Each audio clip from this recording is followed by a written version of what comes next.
I know free agency is a lot like shopping at Target.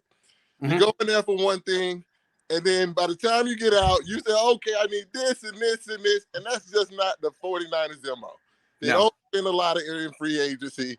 So I think they're looking, like you said, to kick the tires on anything. And I'm not sure they're really ready to pay Debo yet.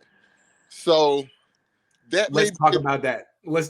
Okay. I don't think they were ready to pay him last year. I think they were thinking, if we could get one good year out of Debo, maybe we'll trade him, because this guy doesn't quite get it. He gets hurt. He doesn't take care of his body. And then he does this, and they're like, damn, I think we have to reevaluate things. Exactly. Don't they? They do. They do have to be evaluated, but we cannot keep using Debo in the fashion that we use them in. A lot of his touches and usage came from Raheem Mostert not being that explosive guy that we saw in the preseason to be able to hit the home run. So we had running backs that would fall forward like Elijah Mitchell that could pick up 5 yards in a cloud of dust, but no really home run hitter.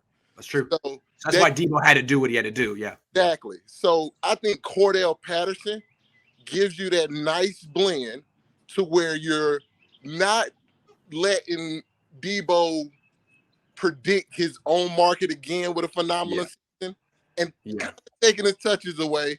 So you're saving him in the long run. You're not putting him in the backfield. And Cordarelle's a guy that you can split out. I think he would be brilliant in Kyle Shanahan's scheme. And that's somebody who I'm really enthusiastic about bringing on. And I don't think he should be a lot. He should be somewhere around $8 million, maybe per season. Yeah. Yeah. I mean, they say 2 years, 18 million. I'm usually against signing running backs, but Patterson isn't just a running back. He's a running back.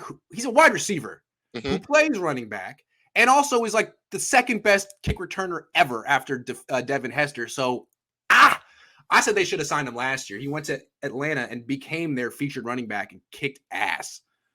And exactly. And one thing I like about him is his durability. Yep. He gets through good amount of games. I think 10 plus games a year. So he's not usually on the sidelines. So he gives you, I think it would be a good mix to bring him in on the offensive side of the ball. So that's one thing. Never played fewer than 15 games in a season, and only did that once. Every other season he's played 16 games. This year he started 13 games, rushed 153 times, averaged 4 yards a carry on a team that had nothing going for it. Nothing. And he was going for it. Yeah. He was the focal point of the offense and still was able to be productive. So you're talking about a third, fourth guy in Kyle Shanahan's system. It would just open up the floodgates for Trey Lance. And I think the read option with Cordarelle Patterson in the backfield with Debo and Kittle and Ayuk, Lance. Yeah, now you're really investing in that quarterback that you picked that you don't have to pay money to yet. If the Niners decide they want to get a running back in free agency, it's the only one I like because he's not a running back. He's everything. He's like Debo. I like it. Yeah, and on the defensive side of the ball, I really hope we get Stephon Gilmore. If we can get him for an acceptable price, he is a proven, known commodity. Yeah. Some of these guys, just with Ambry getting beat by Cooper Kupp, letting him run in the end zone in the NFC Championship, that's something Stephon Gilmore, he just, even in zone, if Cooper Kupp's running past you, you have to go with him. So I just think he's a veteran. Spot Track says he's going to get 2 years, $28 million. What do you think? Borderline.